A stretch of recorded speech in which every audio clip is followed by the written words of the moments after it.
అందరికీ దేవుడి దినాశుభములు. ముఖ్యంగా దేవుడిచ్చిన ఈ అవకాశం బట్టి నేను దేవునికి వందనాలు చెల్లిస్తున్నాను. అలాగే పాస్టర్ గారికి, సంఘ పెద్దలకు, మరి మీ అందరికీ ఈశ్వర నామంలో నా యొక్క థ్యాంక్స్ చెప్తున్నాను. సెకండ్ వర్డ్, రెండవ మాట, లూకా 23:33 నుండి 40 వరకు ధ్యానం చేస్తాను. నేను మామూలుగా రెండవ మాట అంటే నేడు నీవు నాతో కూడా పరదేశంలో ఉండు అనే మాట మాత్రమే ధ్యానిస్తాను మామూలుగా. బట్ నేను మొత్తాన్ని 33 నుండి 40 వరకు నేను ధ్యానించాలని అనుకుంటున్నాను. మరి ఈ వాక్యానికి నేను ఒక టైటిల్ ఇచ్చాను, అది పరదేశు అనుభవానికి కావలసిన విశ్వాసం. పరదేశు అనుభవానికి కావలసిన విశ్వాసం. సో దీంట్లో క్లుప్తంగా నేను పరదేశు గురించి కొన్ని నిమిషాలు ధ్యానిస్తాను. మరి ఇరువైపులు ఉన్న దొంగ అన్న భావ్యం కాదేమో ఇంత మాత్రం. ఒకప్పుడు దొంగ ఆయన, ఇప్పుడు మారిన మనిషి, పరదేశంలో క్రీస్తుతో కూడిన వ్యక్తి. దొంగ అనను, నేను ఒక విశ్వాస వీరుడు అంటాను నేను. మరి ఆయన విశ్వాసాన్ని నేను ధ్యానించాలనుకుంటున్నాను. మరి మూడవదిగా ఒక 3 విషయాలు ఆయన విశ్వాసానికి సంబంధించి. మొట్టమొదటిగా పరదేశ్. సో హైదరాబాద్లో మన అందరికీ చాలా సుపరిచితమైన పదము ఏంది? ప్యారడైజ్ కన్నా ముందు బిర్యానీ అంటే గుర్తొచ్చేది ప్యారడైజ్. మేము చాలా కొత్తగా వచ్చాం హైదరాబాద్ నుంచి. మేము ఎప్పుడు విన్నా ప్యారడైజ్. సో ఎక్కడ చూసినా, ఏ ఫ్లైఓవర్స్ మీద ఎక్కడ చూసినా కూడా మనం ప్యారడైజ్ని చూడకుండా ఉండలేం, అవునా? మన సన్ సిటీ బండ్లగూడలో కూడా ఉందా ఒక పరదేశ్? ఉందా మన దగ్గరలో? వెళ్ళారా? సరే, మరి ఈ ప్యారడైజ్ అనే పదం గురించి ఒక 2 నిమిషాలు. మరి ఇది పెర్షియన్ వర్డ్ నుండి వచ్చింది. పెర్షియన్ వర్డ్ పైరీ డైజే అనే పెర్షియన్ వర్డ్ నుండి హీబ్రూ మరియు అరామిక్ పార్దేశ్గా రూపాంతరం చెందింది. మరి స్లోగా ఇంగ్లీష్లో అది ప్యారడైజ్గా, మనకు ఇంగ్లీష్లో మనం చదువుకుంటాం, మన తెలుగులో పరదేశుగా ట్రాన్స్లేట్ చేయబడింది. మరి ఈ యొక్క పదం యొక్క మీనింగ్, అర్థం తెలుసుకోవాలంటే ముఖ్యంగా మనము ఏదైనా వనంకు వెళ్ళాల్సిందే. పరదేశు అనే పదము ఎలా వచ్చిందంటే, ఇట్స్ ఎ వాల్డ్ గార్డెన్, అంటే ఒక అందమైన ఆహ్లాదకరమైన వనము. ఆ వనములో రాజు ఉంటాడు, రాజుతో పాటు ఆయనకి ఇష్టలైన ప్రజలు ఉంటారు. ఏదేను వనం, అక్కడి నుండి మనకు ఈ యొక్క పదం వచ్చింది, ప్యారడైజ్. మరి ఈ ప్యారడైజ్ని ఈరోజు జీసస్ క్రైస్ట్, యేసయ్య సిలువలో ఉన్న ఆ వ్యక్తికి దయచేస్తున్నాడు. నీవు నేడు పరదేశంలో ఉండు. ఐరేనియస్ అనే ఒక చర్చ్ ఫాదర్, దాదాపు 2వ శతాబ్దం, ఐరేనియస్ ఒక మాట అన్నాడు, through one tree humanity was cast out of paradise, through another tree, the cross, we are brought back in. ఈయన ఏమంటున్నాడంటే, ఒక చెట్టుకు వేలాడే ఫలము తిని మానవుడు ఒకానొక టైంలో పరదేశును పోగొట్టుకున్నాడు. మళ్ళీ ఈయన చెట్టుకు వేలాడుతూ, ఎవరు? యేసయ్య, ఆయన చూస్తూ ఆ విశ్వాసం ద్వారా మళ్ళీ పరదేశును ఈయన పొందాడు అని ఐరేనియస్ అనే భక్తుడు చెప్తున్నాడు. అది నిజమే అనిపిస్తుంది. మరి పరదేశు చెట్టు దగ్గర మనం పోగొట్టుకున్నాము. మన మొదటి ఆదాము ద్వారా, రెండవ ఆదాము అయిన క్రీస్తు ద్వారా పరదేశును మళ్ళీ ఈ యొక్క ఒకప్పటి దొంగ నేటి అద్భుతమైన విశ్వాసి పొందాడు. మరి ఆయన విశ్వాసం నేను స్టడీ చేయాలనుకుంటున్నాను. దానికి ముందుగా ఈ ఇరువైపులు ఉన్న వ్యక్తులు ఎవరు, దొంగలు ఎవరు అంటే, వీళ్ళు యూదా మతానికి సంబంధించిన జీలాట్స్గా చెప్తారు. జీలాట్స్ అంటే వీళ్ళు ఒక వర్గానికి చెందినవారు. రోమా ప్రభుత్వ అక్రమాల మీద తిరుగుబాటు చేయడానికి వీళ్ళు ఆయుధాలను ధరించి తిరుగుబాటు చేస్తున్నారు. They are doing a violent protest against the Roman authorities. Easy చెప్పాలంటే నక్సలైట్ లాగా. మనకు నక్సలైట్స్ తెలుసా? కామ్రేడ్స్, నక్సలైట్స్. కొద్దిమంది భావజాలం ఓన్లీ వర్డ్స్తో ఉంటుంది, కొంతమంది ఆయుధాలు పట్టుకుంటారు. మరి ఇక్కడ గుర్తుపెట్టుకోవాలి, 3 వ్యక్తులు ఇక్కడ వేలాడుతున్నారు. మధ్యలో ఉన్న వ్యక్తి ఈ resorted to non violent means, అంటే అహింస పద్ధతుల్లో ఆయన ప్రొటెస్ట్ చేశారు. ఎవరి మీద? రోమా ప్రభుత్వం మీద.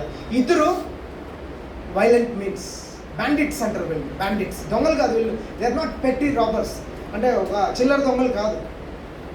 They are religious, passionate people who wanted Jesus to be the king, who wanted Jewish kingdom to be again installed.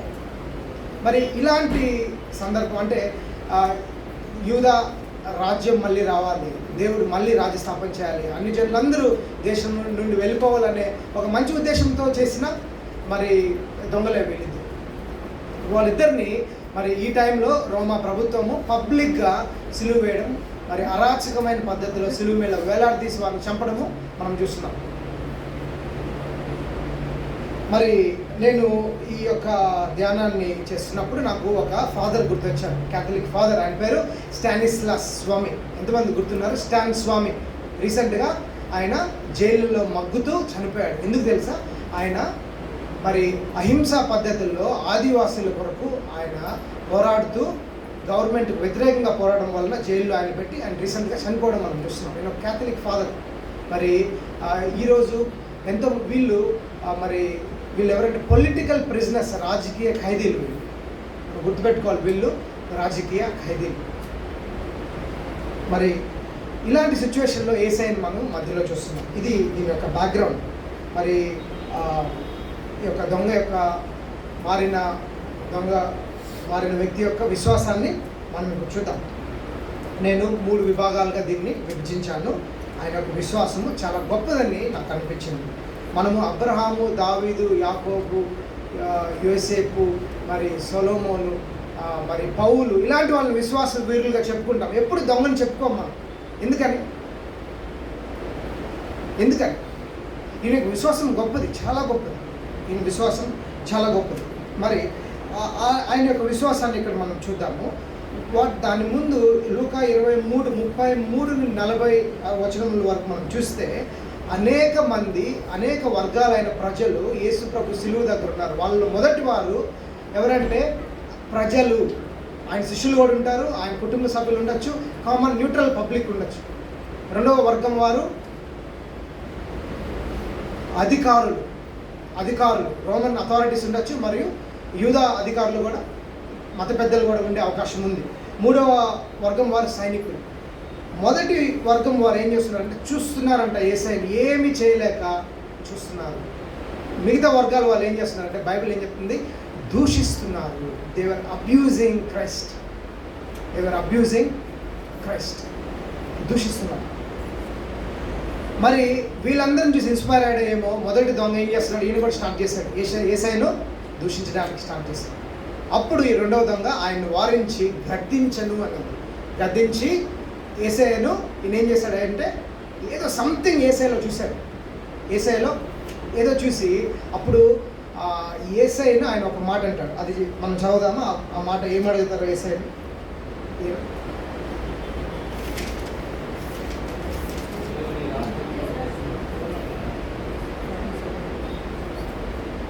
40వ వచనం. అయితే రెండవ వాడు చదవండి అమ్మ. అయితే రెండవ వాడు వారిని గద్దించి, నీవు అదే శిక్షలో ఉన్నావు కనుక దేవునికి భయపడవా? మనకైతే ఇది న్యాయమే. మనం చేసిన వాటికి తగిన ఫలము పొందుచున్నాము. కానీ ఈయన ఏ తప్పిదమో చేయలేదని చెప్పి ఆయనను చూచి, యేసు, నీవు నీ రాజ్యములోనికి వచ్చినప్పుడు నన్ను జ్ఞాపకం చేసుకున్నాను. చాలు. మొదటి మాట ఆయన యొక్క ఫ్రెండ్ని గద్దించాడు. ఫ్రెండ్ అయ్యిండొచ్చు మోస్ట్ ప్రాబబ్లీ. రెండవదిగా యేసయ్యను ఒక రిక్వెస్ట్ చేశాడు, అయ్యా నీ రాజ్యంలోకి నువ్వు పోయినప్పుడు రిమెంబర్ మీ అన్నాడు. అంటే నన్ను జ్ఞాపకం, only remember me. That is his faith. So మొట్టమొదటిగా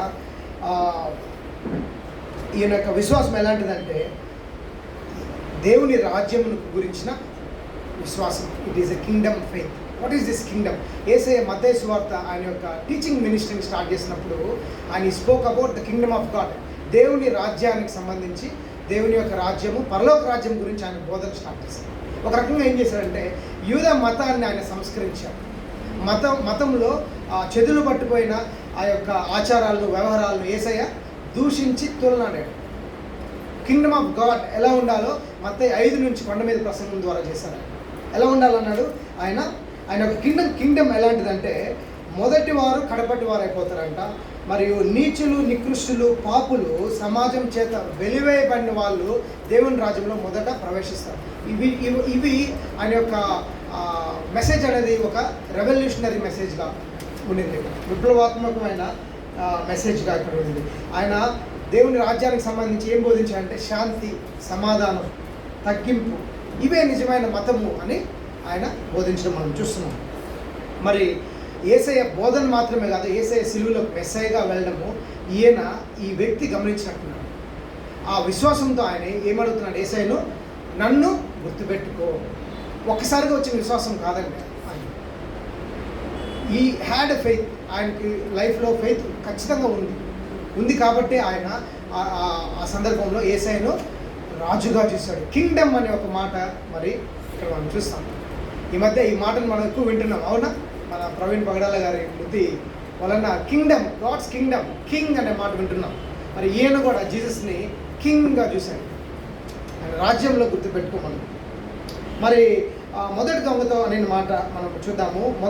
మొదటి దొంగ యొక్క మనస్తత్వం ఎలా ఉందంటే ఒక సగటు క్రైస్తవుని యొక్క మనస్తత్వం లాగా ఉంది. ఎలాంటిదంటే దేవుణ్ణి వాళ్ళ యొక్క అవసరాల కొరకు ఉపయోగించుకోవడం. ఏమన్నాడు, నువ్వు రక్షకుడు కదా, నిన్ను నువ్వు రక్షించుకొని నన్ను రక్షించు.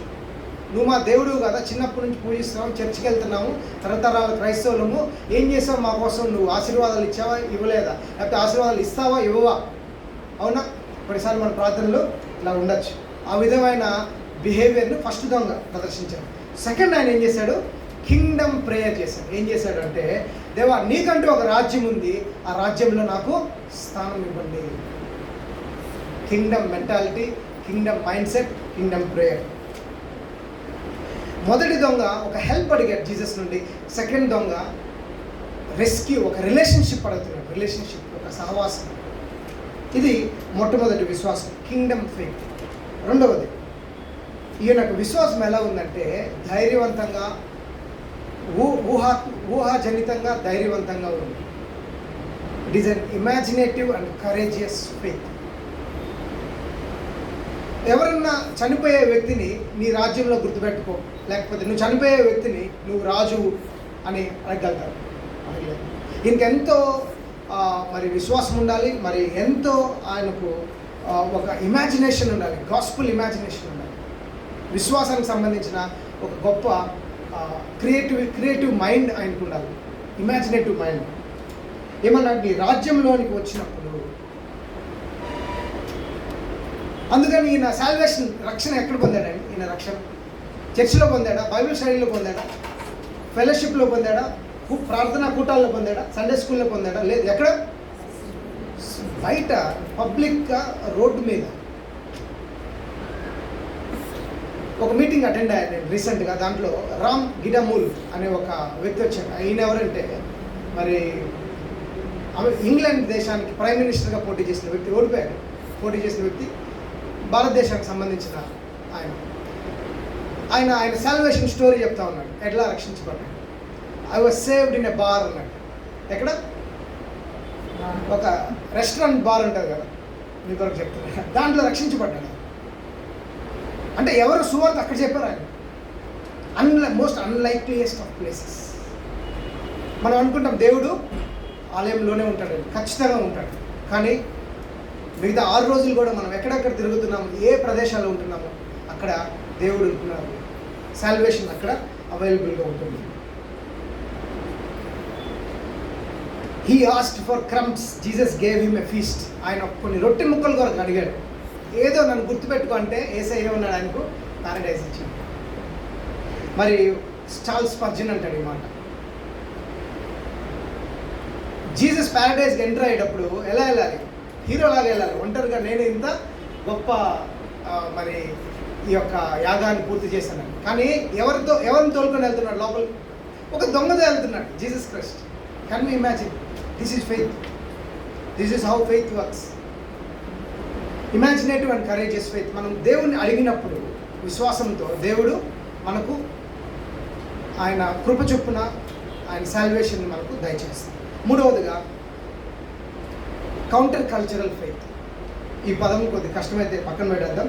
మరి సమాజం ఒక విధంగా వెళ్తుంటుంది, కానీ సమాజానికి కొద్దిగా వ్యతిరేకంగా లేకపోతే క్రీస్తుని అనుసరించి ఫెయిత్ని ఎలా మనం మెయింటైన్ చేయాలో మూడవ భాగంగా చూద్దాం. విశ్వాసంలో భాగంగా ఈ ఫెయిత్ ఎలా, ఈ విశ్వాసం అనేది ఎలా ఉంటుందంటే అందరూ దూషిస్తున్నారు, చుట్టుపక్కల ఉన్న వారందరూ దూషిస్తున్నారు.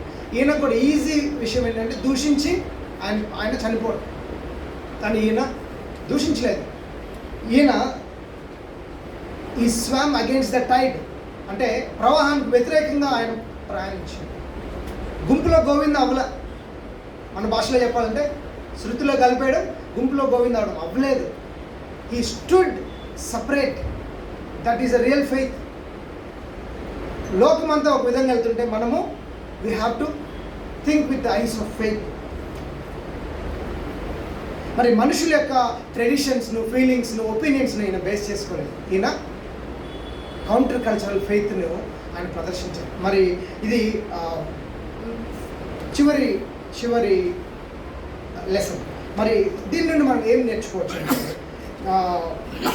ప్రపంచానికి లేక లోకానికి కొన్ని ఎస్టాబ్లిష్డ్ నార్మ్స్ ఉంటాయి. అంటే ఇది సక్సెస్ అంటే ఇది, కెరియర్లో సక్సెస్ అంటే ఇది, విజయం అంటే ఇది, హ్యాపీనెస్ అంటే ఇది, కంఫర్ట్ అంటే ఇది అని లోకము మనకు ఎప్పుడు సేల్ చేస్తూ ఉంటుంది కొత్త new ideas. But as Christians Yesayya మనకు ఆయన కింగ్డమ్ వాల్యూస్, రాజ్య విలువలు మనకు ఎప్పుడు మనం వాటిని మనసులో పెట్టుకుంటూ లోకాన్ని మనం చూడాలి. నేటి క్రైస్తవ్యము ఘోరంగా లోకంలో కలిసిపోయిన రోజుల్లో మనము చూస్తున్నాం. లోకానికి క్రైస్తవ్యానికి తేడా లేకుండా అయిపోయాడు. ఉప్పు నిస్సారం అని ఉప్పు వలె ఆ యొక్క సారత మనము కోల్పోయిన పరిస్థితిలో ఉన్నాము. దేవుని యొక్క రాజ్యం ఎలా ఉంటుంది, ఈ యొక్క ఫెయిత్ మనం అలవర్చుకుంటే, ఈ యొక్క వ్యక్తి క్రీస్తుని చూసిన విధానంలో ఫెయిత్ని, విశ్వాసాన్ని మనం అలవర్చుకుంటే ఎలా ఉంటుంది లైఫ్ అంటే ఇట్ విల్ బి రెవల్యూషనరీ, చాలా విప్లవాత్మకంగా ఉంటుంది. ఈయనకు విప్లవాత్మకం ఏంటంటే ఇక్కడ ఆయన రిమెంబరెన్స్ అడిగాడు, ఆయన ప్యారడైజ్లోకి యేసయ్య ఆయన తీసుకెళ్ళాడు. మరి చెప్పాలి ఇక్కడ ప్యారడైజ్ అంటే పరదేశ్ అంటే ఏంటంటే మరి రెండు విధాలుగా చెప్పుకోవచ్చు. పరదేశ్ అంటే ఒక రకంగా మనమందరం ఉండేది పరదేశ్, దేవుని రాజ్యంలో ఉన్నాం మనమందరం ఒక రకంగా. This is the reality. ఒక భక్తుడు అంటాడు, హెవెన్ ఈజ్ నా heaven you have already put one, every Christian he's put 1 foot into heaven అన్నాడు. అంటే ఒక అడుగు మన హెవెన్లో ఉంది, రెండో అడుగు మరణం తర్వాత వెళ్తాం, లేకపోతే క్రీస్తు రాకడ తర్వాత. ఎక్కడో లేదు పరలోకం ఎక్కడో లేదు. మరి నేటి క్రైస్తవం ఎలా అయిపోయిందంటే హైపర్ స్పిరిచువలైజ్డ్ క్రిస్టియానిటీ, ఓవర్ ఆధ్యాత్మికత, రాజ్యం విలువలు లేని ఆధ్యాత్మికత. మరి క్రైస్ట్ రూల్లో మనం ఉన్నాం. మనకు ఒక నిజంగా రాజు ఉన్నాడు. ఆ రాజు ఎవరు? క్రీస్తు. ఆయన కొన్ని రూల్స్ ఉన్నాయి, ఆ రూల్స్ ప్రకారం మనం పనిచేస్తాం. మరి ఎలా పనిచేస్తామంటే రెండు రకాలుగా మనం పనిచేస్తాం. ఒకటి మరి స్పీకింగ్ ఫర్ ద పూర్, పేదవారి పక్షాన్ని మనం మాట్లాడడం, voice of the voiceless, loving hour neighbour, మన పొరుగు వారిని ప్రేమించడం. మనం ఎప్పుడు ఈ మాట వింటాం కదా, సువార్త ప్రకటించాలి, క్రైస్తవులు సువార్త ప్రకటించాలి. ఎలా ప్రకటించాలి? బోరింగ్ కదా. ప్రతిసారి దేవుడు యేసయ్య రక్షకుడు, ఆయన నమ్ముకోండి పరలోకంకి వెళ్తారంటే మనము ఏదో పుష్ చేసినట్లుంది కదా. అవునా కదా? చాలాసార్లు నాకు అనిపించింది. ప్రతిసారి సువార్త అంటే మనము ఒక మూస పద్ధతిలో క్రైస్తవులు వెళ్ళడం మనం చూస్తున్నాం. ఎందుకు? మనకు ఇమాజినేటివ్ ఫెయిత్ లేకపోవడం వల్ల. మరి టిమ్ కెల్లర్ అనే ఒక పాస్టర్ ఏం చెప్తారంటే లవింగ్ యువర్ నేబర్ ఎలా ఉండాలంటే మాటల్లో కాదు ఉండాల్సింది. ఎలా ఉండాలి తెలుసా? మీ ఇంట్లో పని చేస్తారు కదా మెయిడ్స్, పని వాళ్ళని ఈక్వల్గా చూడాలి, వాళ్ళ శ్రమను దోచుకోకూడదు. సమాజం మనం వెలివేసినట్లుగా మనము మన కింద ఉన్న వాళ్ళని వెలివేయకూడదు, తారతమ్యాలు చూపించుకోకూడదు మన కమ్యూనిటీలో, మన ఫ్యామిలీలో. మరి ఆయన అంటాడు Tim Keller, loving your neighbour means designing programmes for their good. నేను ప్రేమిస్తున్నానని కాదు, ఆయన వాళ్ళ కొరకు ప్రోగ్రామ్స్ డిజైన్ చేయండి, బిజినెసెస్ చేయండి, రిడెంప్టివ్ బిజినెసెస్. వృత్తుల్లో ఉన్నవాళ్ళు, మన డిఫరెంట్ ప్రొఫెషన్స్లో ఉన్నవాళ్ళు ఎలా క్రియేటివ్గా గాస్పుల్ని ప్రజెంట్ చేయాలో వర్క్ ద్వారా. అవునా? ప్రవీణ్ పగడాల గురించి ఒక మాట అంటున్నారు ఫైనల్గా. ఆయన మర్చిపోలేకపోతున్నాం కదా, ఏ ఏ విషయంలో ఎలాగా మనం ఎటు తిరిగి ఆయన దగ్గరికి రాలేకపోతున్నాం. మరి దేవుడు ఈ లెంట్ సీజన్లోనే ఆయన తీసుకున్నాడు మన దగ్గర నుండి. మరి ఈయనంట వీళ్ళ కంపెనీ, ఆయన సాఫ్ట్వేర్ కంపెనీస్ ఉన్నాయంట. ఈయన గురించి చెప్పబడిన మాట ఏంటంటే కంపెనీలో ఉన్న అందరి ఎంప్లాయీస్కి ఇన్సూరెన్స్ కొన్నాడు. ఇన్సూరెన్స్ సెక్యూరిటీ గార్డ్తో సహా ఈక్వల్గా ట్రీట్ చేస్తారు. Kingdom business, counter cultural thinking. మరి ఈరోజు మనము చర్చ్గా మనందరికీ ఒక ఛాలెంజ్. ఆ ఛాలెంజ్ ఏంటంటే మూస పద్ధతుల్లో మనం ఇంకా వెళ్తున్నామా, ఎంతకాలం వెళ్దాం, లేదా ఒక కరేజియస్ ఫెయిత్ ఈ వ్యక్తిలాగా క్రీస్తుని, ఈయన చనిపోతున్నా కూడా, నశించిపోతున్నా కూడా క్రీస్తుని ఏమడిగాడు? ధైర్యంగా సాల్వేషన్ అడిగాడు, రక్షణ అడిగాడు. ఆయన జీవితం మార్చబడింది. మరి మనం గుర్తుపెట్టుకోవాలి, యేసయ్యను మనం కేవలము ఒక ఆధ్యాత్మిక రక్షకుడిగా మాత్రమే చూస్తున్నాము. ఒక దౌర్భాగ్యము ఇది మన తెలుగు క్రైస్తవ్యంలో కూడా కానే కాదు. యేసయ్య ఈ came to redeem everything. Society మొత్తాన్ని యేసయ్య రిడీమ్ చేయడానికి వచ్చాడు. ఆయన విమోచించలేనిది ఏదీ లేదు. మొదట మన ఆత్మను రక్షిస్తాడు. ఆ కేవలం మన ఆత్మను రక్షించి మనల్ని పరలోకానికి యేసయ్య తీసుకెళ్ళేదానికి మాత్రమే మనకు ఆయన రక్షకుడుగా లేడు. మన ప్రతి విభాగాన్ని ఆయన విమోచిస్తాడు.